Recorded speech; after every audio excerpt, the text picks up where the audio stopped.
Is there a series more lavishly grand and epic in scope than Final Fantasy? Probably not.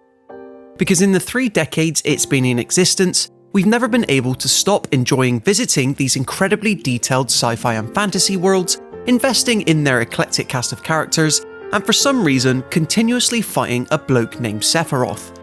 Despite being named after publisher Square's last-ditched effort to make a bona fide RPG hit, 1987's original game was by no means the final time we would experience such delights.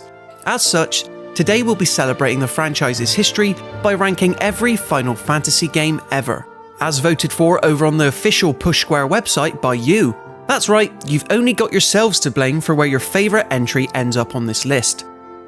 I'm Aaron from Push Square, and there are 27 games in total for us to run through, all of which were excellently summed up in the original article on the Push Square website by Robert RAMSEY. That said, let's make like Cloud's infamous sword and buster move, as we rank every Final Fantasy game ever released. When Square Enix announced that it was making a new Dissidia game in collaboration with Tecmo Koei and Team Ninja, fans were understandably excited. And to fuel the flames of hype even further, Dissidia NT was confirmed for a console release. It's so unfortunate then, that NT failed to make any kind of lasting impact. Overcomplicated gameplay mechanics, an unbelievably convoluted user interface, and a noticeable lack of single-player content rendered NT undesirable for many, to the point where even a huge character roster couldn't save the experience. It's the very definition of a missed opportunity. Final Fantasy Crystal Chronicles was a bit of a cult classic back on the Nintendo GameCube, a co-op focused, brilliantly charming adventure that offered up memorable dungeons and cool boss encounters. It was remastered and partially remade for PS4 in 2020, but baffling design decisions held it back from realising its full potential. A butchered online co-op experience removed part of what made the original so magical, and nothing was done to modernise the game's chunky combat system. The soundtrack is still amazing though. Generally regarded as one of Final Fantasy's biggest ever missteps, Dirge of Cerberus is a frankly deranged attempt at making a third-person shooter RPG. It was released for the PS2 back when Square Enix was desperate to milk Final Fantasy VII for all it was worth, and charted the post-game adventures of Vincent Valentine. Dreadful villains and a plot that barely resembles anything to do with Final Fantasy VII meant that Dirge will never be taken seriously by most fans, and that's without even mentioning the disastrous gameplay. The first Final Fantasy had a very basic story: heroes of light, crystals, yada yada yada, but its sequel, Final Fantasy II, tried to establish proper characters and political drama. In the storytelling department, it was a sign of what was to come for the series, but the experience as a whole was let down dramatically by convoluted gameplay systems. A traditional leveling system was replaced with action-based stat increases, making for party member growth that was both confusing and abusable. Final Fantasy II isn't a bad game, but it is the most forgotten entry in Square's mainline series. A game that would probably be rated a lot higher on a site that isn't PlayStation only, Final Fantasy XI Online was an inspirational MMO. It was a limited release on PS2, and it didn't even launch here in Europe, but those who did play it found a memorable world and charming characters.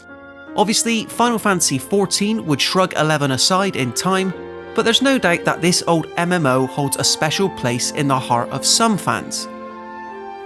Final Fantasy XIII is easily one of the most divisive titles in the series, and so it only makes sense that its 2 sequels divide opinion even further. Lightning Returns Final Fantasy XIII was another seemingly desperate attempt by Square Enix to transform 13 protagonist Lightning into a household name. The game itself isn't bad.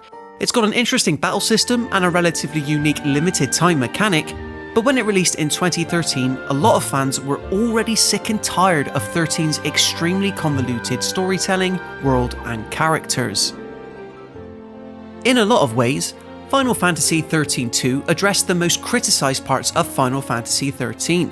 It's got a more engaging battle system, and there's a much heavier emphasis on exploration. All told, XIII-2 is a pretty good game, but being bolted onto the divisive legacy of its predecessor meant that it was never going to become a fan favourite. A story that deals with time travel and ultimate futures results in some seriously convoluted and often confusing plot points, while main characters Sarah and Null just aren't that interesting. Great soundtrack though, yet again. An enhanced and expanded version of the original Dissidia, the eye-rollingly named Dissidia 012 is basically the best Final Fantasy fighting game ever made, even though it isn't really a fighting game. Although some precariously balanced combat mechanics do dampen the fun, the joy that comes with battering your favourite Final Fantasy characters with your other favourite Final Fantasy characters is worth the learning curve. Still regarded by some fans as one of the series' best spin-offs, and so it's a bit of a shame that it was never remastered or ported to any other system. Final Fantasy Type 0 is a bit of a weird game. Its story follows a group of teenagers who are enrolled in a kind of military academy, and gameplay is structured around various combat missions. A whole class of playable characters, each with their own weapons and abilities, keeps combat feeling quite fresh, and there are some surprisingly interesting plot points scattered throughout the grind. While it's certainly not on par with the more popular titles on this list, Type 0 is a decent spin-off with some cool ideas. The game where it all began. By today's standards, the original Final Fantasy is incredibly basic, but this is the series' gameplay formula in its purest form. The classic active time battle combat still holds up, the old school monster and boss designs are cool, and the game's straightforward structure is honestly quite refreshing. An eternally solid title. Like the original Final Fantasy, there's a straightforwardness to Final Fantasy III that makes it easy to play and enjoy. Crystals, dungeons, 4 Heroes of Light. This is an early installment that's been remastered and remade numerous times, but it still holds up, and the experience is strengthened by an enjoyable job system that lets you customize the party entirely to your liking. A strange but fun crossover adventure, World of Final Fantasy packs all kinds of character cameos and references into an RPG for all ages. Some of its mechanics are a bit wonky, literally stacking monsters on top of party members to buff their stats just feels wrong, but there's still a lot to like about this quirky title. Well, apart from the magical cat squirrel thing that follows you around. Final Fantasy's most annoying mascot, and by quite some distance. Here it is, the Final Fantasy game that you either love or hate. Or, if you're like us, you think it's just kind of okay, but a bit misguided. Final Fantasy XIII represented a melodramatic new direction for the series, which didn't sit well with everyone. It also had a lot of corridors, and the combat system, while undeniably flashy, lacked any meaningful player agency until much later in the game.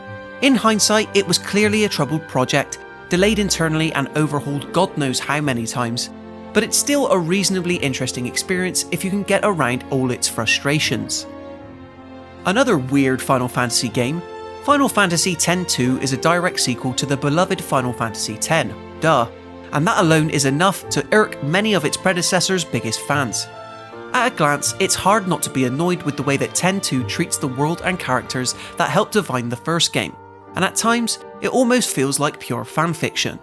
But if you can stomach how overbearingly camp and cheesy X-2 can be, there are some fun gameplay systems to mess around with, including a slick job-based battle system. Not for everyone, sure, but perhaps undeserving of the hate that's often slung its way. Final Fantasy V is arguably one of the series' most underrated mainline titles. This could be because of the fantastic Final Fantasy VI and Final Fantasy VII that succeed it, but V still tells a decent, if somewhat predictable story, and a very in-depth job system makes it a lot of fun to play. Its only real problem lies in its cast of characters, who are fairly unmemorable, but if you're not too bothered about caring for Bartz and the gang, there's much enjoyment to be found in the gameplay. We waited for what felt like an eternity for Final Fantasy XV, and when it finally arrived it was, well, it was good, but certainly not amazing. Some fans like it a lot more than others, and we're of the opinion that it's an entertaining but sometimes deeply flawed game. A very troubled development cycle shows in the finished product, with its disjointed storytelling and often odd quest design, but there's still a certain kind of magic to 15 that's hard to explain. It's got an atmospheric open world, and the road trip structure is both unique and engaging. It's also worth noting that 15 improved significantly with the Royal Edition, which packed all of the free updates and DLC into one neat package, making for a much cohesive game overall. Crisis Core can be an immensely frustrating game to play. but its portrayal of Final Fantasy VII's world and characters as they existed before the main game has always been enough to make it something of a fan favourite. You play as Zack Fair, the surprisingly cheerful soldier whose actions help shape the Final Fantasy VII timeline. Crisis Core also hinges heavily on Sephiroth and his relationships with his fellow soldiers, which makes for an interesting character study. Oh, and then there's that cutscene where Sephiroth spars with his companions, complete with his iconic theme. And to angsty teenagers the world over in 2008, it was just about the coolest thing ever conceived. Before Final Fantasy VI came along and made a whole generation realise that Japanese RPGs could tell mature stories with great characters, Final Fantasy IV basically set the standard. The plot focuses on Cecil, a warrior at odds with himself after his kingdom sparks to the flames of a war. Cecil's own character development is at the heart of events, but he's joined by a varied and delightful cast of characters as he seeks the truth of the world and all its inhabitants. Looking at it now, it's genuinely hard to believe that Final Fantasy XIV Online: A Realm Reborn started life as a terribly misguided and badly designed MMO that came close to sinking one of Square Enix's internal development teams. Its rebirth has been one of modern gaming's most extraordinary success stories, and the game is now widely considered to be one of the greatest MMORPGs ever made. Bolstered by multiple extremely well-received expansions, A Realm Reborn has gone from strength to strength, and it continues to attract millions of players. Many would even argue that it's the best Final Fantasy game of the last decade, MMO or otherwise. Final Fantasy XII was and still is a divisive game, but despite its PS2 origins, we would argue that it's aged extremely well. 12 opts for a more serious story involving political puppeteering and a hefty dose of wartime drama, but it's the sense of adventure that makes the game so endearing. Excellently crafted environments are a joy to explore, and a brilliantly worked job system lets you tweak your party however you like. However, its gambit system isn't for everyone, as it essentially lets you program your characters so that you don't have to lift a finger during combat. This allows for some impressive technical depth, but, you know, a lot of Final Fantasy fans like pushing buttons every now and then. Ask most people about Final Fantasy, and they probably won't even mention the excellent Final Fantasy Tactics. But among more hardcore enthusiasts, Tactics is often name-dropped as one of the greatest strategy RPGs ever made. Superbly worked and brilliantly well realised, Tactics is an original PlayStation masterpiece, and the War of the Lions brought the experience to PSP years later. What we wouldn't do for a proper remaster or remake on modern consoles. How did Squaresoft follow up the immense success of Final Fantasy VII? Why, it did something completely different, of course. Final Fantasy VIII is one of the series' most experimental mainline installments, replacing traditional leveling mechanics with the complex but ultimately quite rewarding junction system. Said system still divides opinion, but there's no doubt that it helps Final Fantasy VIII establish a unique identity. What's more, the setting, premise, and characters of VIII ensure that it's still a strikingly memorable entry in a series filled with memorable entries. It's also a game that redefined the word whatever for an entire generation. A true, unmistakable classic, Final Fantasy VI set the bar for the series going forward. It was, of course, followed by the staggering success of Final Fantasy VII, but even today, VI remains an example of Final Fantasy at its absolute best. Its characters are still brilliant, its storytelling is masterful, and from a gameplay perspective, there's so much to admire. While VI isn't as strongly associated with PlayStation as its successors, it'll always demand respect. Final Fantasy has always had love stories, but few of them have resonated stronger than the one featured in Final Fantasy X. While the writing hasn't aged especially well, along with some of the voice acting, Final Fantasy X helped define the PS2 generation for a lot of people. It was something of a revolution for Square's series, a new combat system, voice acting, realistic looking characters, and it remains a highly regarded fan favourite. Just don't get bogged down in trying to dodge 200 lightning bolts on your first try, okay? While we're sure that recency bias has a large role to play in the ranking of Final Fantasy VII Remake on this list, there's no denying that it's one of the best Final Fantasy games in years. Yes, it's only one part of the story, and yes, a few of the changes are going to annoy some fans forevermore, but there's a healthy helping of Final Fantasy VII magic at the heart of this remake. Whether it's in the way that the characters have been realised, or the outstanding boss fights and excellent combat system, charging through Remake is a rewarding experience, especially if you're a big fan of nostalgia. Many a Final Fantasy fan would tell you that Square's series peaked with Final Fantasy IX.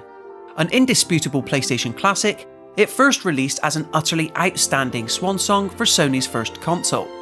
A masterfully crafted world is inhabited by excellent characters, and it's all placed alongside more traditional RPG mechanics, refined to near perfection. With superb story pacing that whisks you from one gripping scenario to the next, it's still incredibly hard to fault Final Fantasy IX. The game that made Final Fantasy the juggernaut property that it is today, Final Fantasy VII is still the most popular and most revered installment in Square's series. Now, let's be real for just a minute. There are parts of Final Fantasy VII that have not aged well. The visuals are all over the place and the controls are wonky, but it's a classic RPG that's still fit to burst with charm and quality.